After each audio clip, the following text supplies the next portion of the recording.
ሰላም ዲናችሁ በያላችሁ በጥሉ ነገር ሰላም አሸይና እንዲላችሁ ሞኝላችሁ አለው ቤተሰቦች ስትገቡ እንደልማዳችሁ ላይክ እና ሼር ያደረጋችሁ ሐሳቦቻችን ለብዙዎች አካፍሎ ለዚህም ኮሉብ አመሰግናችሁ አለ። ዛሬ ወደ ሚዛናችን ይዘኑላችሁ የመጣና እንግዲህ ዮኒ ማኛና ሞጣ ቀራኒዮ በተለምዶ አቡነ ገብርኤል ተብለው ለሚጠሩ ግለሰብ ያሳዩትን ቲፎዞና ጥብቅና ነው። እንግዲህ እንደምታውቁት ሞጣ ቀራኒዮ የኢትዮጵያ ኦርቶዶክስ ቤተክርስቲያን ቅዱስ ታቦት በማንጓጠጥ በማዋረድ 24 ሰዓት ተጾምዶ የሚውል ሰው ነው። የኢትዮጵያ ኦርቶዶክስ ቤተክርስቲያን ቅዱሳን ሰማዕታትን ስም በማንጓጠጥና በማዋረድ 24 ሰዓት ተጾምዶ የሚውል ሰው ነው።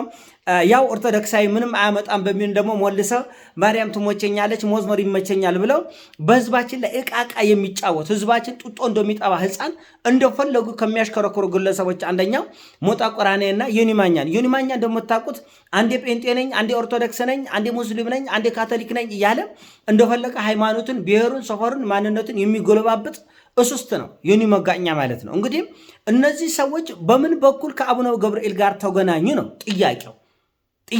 ኢትዮጵያ ኦርቶዶክስ ቤተክርስቲያን ታቦት የሚያዋርደው መስቀሉን፣ ስርዓቷን፣ ጥምቀቷን የሚያዋርደው 24 ሰዓት ኦርቶዶክስን በማንጓጠጥና በማዋረድ ላይ የተጠመዱ ሰዎች እንዴት ቤት በኩል ከአቡነ ገብርኤል ጋር ተገናኝም? ያወሩትንስ አውቀውታል ወይ ተረድተውታል ወይ ነው ወይ ስለተከፈላቸው ብቻ ነው የሚያፋጩት የሚጮሁት የሚያቆራረጥ ገንዘቡ ስለተከፈለ? እኔ እኮ ቀድሜ ተናግራለሁ። አቡነ ገብርኤል ኦሮሞ ስለሆነ ነው ሁሉ መከራ የደረሰባቸው ብላል ሞጣ ቀራኒዮ። ታዲያስ እኛ ከዚህ ከምን ጀምረው 1,000-3,000 ለሞጣ ቀራኒዮ ባሉበት ከፍለ ነው እሱ ከዛ የጀመረው፣ እኛ ደግሞ ከዚህ እናስተጋባለን። ለማየት ያብቃችሁ። ኢትዮጵያ ኦርቶዶክስ ቤተክርስቲያን መረር ከረር በላ በተለምዶ አቡነ ገብርኤል ተብሎ በሚጠራ ግለሰብ ላይ እርምጃ ብትወስድ እመኑም አትመኑም ሌላ ያልጠበቃችሁት ቦምብ ይፈነዳል። ያልጠበቃችሁት በእርግጠኝነት ቅዱስ ሲኖዶስም ይህን ነገር ይፈራዋል። እናም እንደ በፊቱ አለባብሶ ነገሮችን ያልፋል ብዬ ተስፋ አደርጋለሁ። ለምን ስለማይችላቸው አይቻልማ። የተደራጀ ኃይል እጁ ረጅም ነው፣ አቅሙ ረጅም ነው። እና ይሄን ደግሞ ሲኖዶሱ ከዚህ በፊት የኦሮሚያ ሲኖዶስ እንደማይሆን ውስጣቸው መንፉቅና እንዳለ ቺክ ያላቸው ጫት የሚቆሙ ቢራ የሚጠጡ መረጃ ማስረጃ ያቀረብንባቸው ሰዎች ጵጵስና እንደተሸመ እናውቃለን። እውነታው ይሄ ነው። ቢራ አለ ቺክ አለ ያለው ሰውዬ አልተሸመም። እስመላዓብ የሚለው እስመላዓብ ብሎ እንትን ሲያሸፍ የነበረ ሰውዬ ጵጵስና አልተሸመም። አናውቅም፣ መረጃ የለንም፣ በቃ ማስረጃ የለንም አይደለም። እንዴት እነሱ ሰዎች ቅዱስ ሲኖዶስ ጋር እንዴት ሊገቡ ቻሉ? የት ነው ያሉት? ምንድን ነው ስራቸው? ማንነታቸው ምንድን ነው? ቀላል አይደለም እኮ ይሄ ነገር እኮ በአጋጣሚ የሆነው ነገር አይደለም። ስለዚህ እንደተባለው መረር ከረር ብለው የሚደነግጡበት እርምጃ ይወሰዳል ብዬ አልገመትም። ከዚህ በፊት እንደነበረው የማለባበስ የመሸፋፈን ስራዎች ይሰራሉ ብዬ ገምታለሁ። እንደዛ ቢያደርጉ ግን አይችሉትም። እንዳልኩት ጉዳይ ወደ ብሔር ይሄዳል። እነ ሞጣ ቀራኒዮ ከውጭ ነው፣ ዮኒ ማኛ ከውጭ፣ እነ ጂጂኪያ ከውጭ ሆነው ይህን ነገር ያስጮታል፣ ሙቀትና ግርግር ይፈጥራሉ። ምን አገናኛቸው ነው? ነጥቡን ለምን አንደምረው? ነጥቦችን ዶቶችን ለምን አናጎናኛቸው? አንተ ዶንቆሮ ሼር አርግ እያለ አይደለም እንዴ ሞጣ ቀራኒዮ ሼር የምታደርጉት? ኦርቶዶክስን ሲሶድብ ኦርቶዶክስን ሲያንጓጥጥ 10,000 ሼር 18,000 ላይክ ምናምን አይደለም ያለ። ምን እንደሚደረጉ ከኛ እናውቃል። ምን አገናኛቸው? እነዚህ ግለሰቦች እንዴት ከመቼ ወዲህ ነው የቤተ ክርስቲያን ቤዛ ነው ክርስቶስ ቤዛ ነው ምን አባታችሁ ታመጣላቸው ፎከታሞች እኮካሞች እያለ አይደል እንደ ዮኒ ማኛ ነው። በዚህ ጆሮ ሰምታችሁ በዚህ ነው የምታፈሱት። ኦርቶዶክሳውያን ለራሳችን ተንቀን ለራሳችን ተዋርደን ቤተ ክርስቲያንን ለማዋረድ ጠንክረን የምንሰራ በጣም እኔ አላውቅም። በጣም ያሳፍራል። ሙስሊሞች እኮ እንደዚህ አይደለም እኮ። በጣም ይገርማል። ቀይ መስመር አለ። ቀይ መስመራቸውን ካለፍኩ በኋላ ነገ መጥቼ የሆነ በጎ ነገር አድርጌ ቅዱስ ተጫውቼ እንትን ብዬ አታልዬ ውስጡ ገብቼ በፍጹም አይሰማው። ለምን? ቀይ መስመር አለ። በቃ እስከዛ በኋላ እንድትለፋደድ አይፈቅዱልም። ኦርቶዶክስ ውስጥ ግን አንድ ቀን ትለፋደዳለ፣ አንድ ቀን ትሰድባለህ፣ በነገታ መዝሙር ለብሰ እንትን መዝሙር ይዘ ነጠላ ለብሰ እኔ እንደዚህ ስትል በቃ መጥቶ ደግሞ 20,000 ላይክ 50,000 ላይክ 100,000 ሼር ምናምን ይሰጣል። ለምን? የሚያርዱን ለፋሲካ የሚታረድ በግ ቤት ድረስ ተጎትቶ ያለ እንደሚመጣ እንደሚታረዱ እንደነዛ በጎች ነው ህዝባችን። ማሰብ አይችልም። ጠላቶቻችን ጀርባውን ምን አስበዋል? መንገዳቸው የት ድረስ ነው? አስተዋይ ወጣቶች የሉም። የለም። የሚቆጫቸው አርቀው የሚያስቡ የሀገሪቱን የአፍሪካን የዓለምን ነገር ከግምት ስር በማስገባት ስለ ቤተ ክርስቲያናቸው ስለ ሀገራቸው የሚቆረቆሩ የለም። የት ነው ያሉት? እናውቃለን ያለንበትን። ግማሹ ጫት ቤት ነው ያለው፣ ግማሹ መጠጥ ቤት ነው ያለው፣ ግማሹ የለም። ከሽፏል ትውልዳችን። ስለዚህ ነው እየተሰደበ አንተ የልጋጋም ልጅ የምናምን ልጅ ሼር አድርገው ይላል ሞጣ ቀራኒ። ሼር ያደርጋል። እኔ ምን አይነት ባርነት ምን አይነት ቤተሰብ እንዳሳደጋቸው እዛ ሞጣ ቀራኒ ከቁጭ በላቸው ነው የማኛ ጋር አንድ ቤተክርስቲያን የምትሰድቦ አንድ ቤተክርስቲያን የምታንጓጥ ነገ ደግሞ ሞጣ ቀራኒ መጥተው ውሸት ነው እኚ እንትን በተለምዶ አቡነ ገብርኤል ባል ሰው አጭበርባሪ ነው ቢል ደግሞ መልሶ ላይክ ይሰጣል።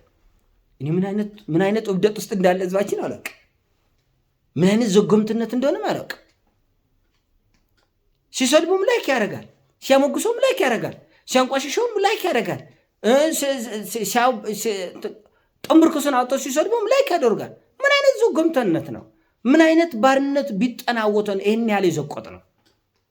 ዮኒ ማኛ አንድ ጊዜ ኦሮሞ እኮ ጀግና ነው፣ አንበሳ፣ አማራ አውሬ ነው፣ መጥፎ ነው በለው ይላል። ላይክ ሼር ያደርጋል። አማራ እኮ መጥፎ ነው፣ አውሬ ነው በለው ጮፍልቀው ይላል። ላይክ ሼር ላይክ። ይሄ የባህሪዎች አስተሳሰብ ነው። ባህሪ አትሆነ። እሺ በራሳቸው ማሰብ ጀምረው። ህዝባችን በራሱ ማሰብ መጀመር አለበት። አትንበርከኩ። ለማንም ለሄደው ለመጣው ሁሉም በቃ ምሁር አይምሰላቸው። የእናንተም አይምሮ ማሰብ ይችላል። አልተመቸ ሞግተኝ። እኔ አሁን የሆነ ሀሳብ ጣልኩ። ይሄ ማለት እኔ ሊቅ ነኝ ማለት አይደለም። እኔም አንድ ከቆረቆንዳዎች ውስጥ አንደኛው ቆረቆንዳ ነኝ። ሀሳቤን በሀሳብ ሞግት። ይህን ከምን አንጻር አልኩ? ይህን እንዴት ሊሆን ቻለ? እኔ አንዳንድ ሰዎች ኮሜንት 5 መስመር ኮሜንት ጽፎ አፌን የሚያዘጉኛል። በቃ አየው እኔ 10 ደቂቃ ያወራሁትን እነሱ በ4 መስመር በመረጃ በማስረጃ በጨዋነት ጠቅ አድርገው የላኩት ኮሜንት እኔን ተች ያደርገኛል። ባሪያ ነው እንደዛ ያሉትን ሁሉ አዎ ልክ ነው የሚለው አስቡ። አይምራችን አስቡ። ከዛሬ በሰንሰለት የታሰረ ውሻ አጥንት ከረወርኩለት ውሃ ከጠጣ ምንም ስለሌላ ምንም የሚያውቀው ነገር የለም። ምንም ግራና ቀኝ ወደፊት እንዴት ነው አገሪቱ፣ መንደሩ፣ ህይወቴ፣ ቤተሰቤ፣ ልጆች የሚል ሀሳብ የለበትም። እንደዛ መሆን የለበትም። እኛ ወጣቶቻችን ቀይ መስመር ሊኖረን ይገባል። ቤተክርስቲያንን ከዚህ ወደ የተናገረ ሰው አበቃ፣ ከአንተ ጋር ግንኙነት የለንም፣ ሆድና ጀርባንን፣ ሰማይና ምድርንን፣ አንገናኝም፣ አንቆራረብም፣ ቁርጥ አድርጋችሁ መተው መቻል አለባቸው። እንደው እንደ ዝግመት እንዳለበት አላውቅም። እኔ ሰውን በከፍተኛ ብስጭት እላፊ ነገር ለማናገር አረን ነው። ግን አንድ ነገር ምነግራቸው እውነቴ ነው የምላቸው፣ ወደፊትም ቢሆን ህዝባችን የመጣ ሄደ አቅልሎ እንደ ባሪያ እንዳዩ የሚያደርጉ ሜንታሊቲዎች ውስጥ መውጣት አለብን። በጣም ትንሾች በጣም የዘቀጠን እየሆንን ይመስለኛል። አሁን ታቦትን ያዋርዳል፣ ታቦትን ያንቋሻል፣ መስቀልን ያዋርዳል፣ ሰማዕታትን ያዋርዳል። ላይክ አድርግ አንተ ዶደው ምናምን ሲል እሺ ብለን ላይክ ያደርጋሉ። ገብታቸው እዩት። ቪዲዮቹን በሙሉ እየተሳደበ እያንጓጠጠ እያቆሸሸ ተፎነድዳለ አይደለም እንደሚለው በየንቱን እንዲርግ እኔ ቃላቱን እኮ መድጎም ስለማልፈልግ እኮ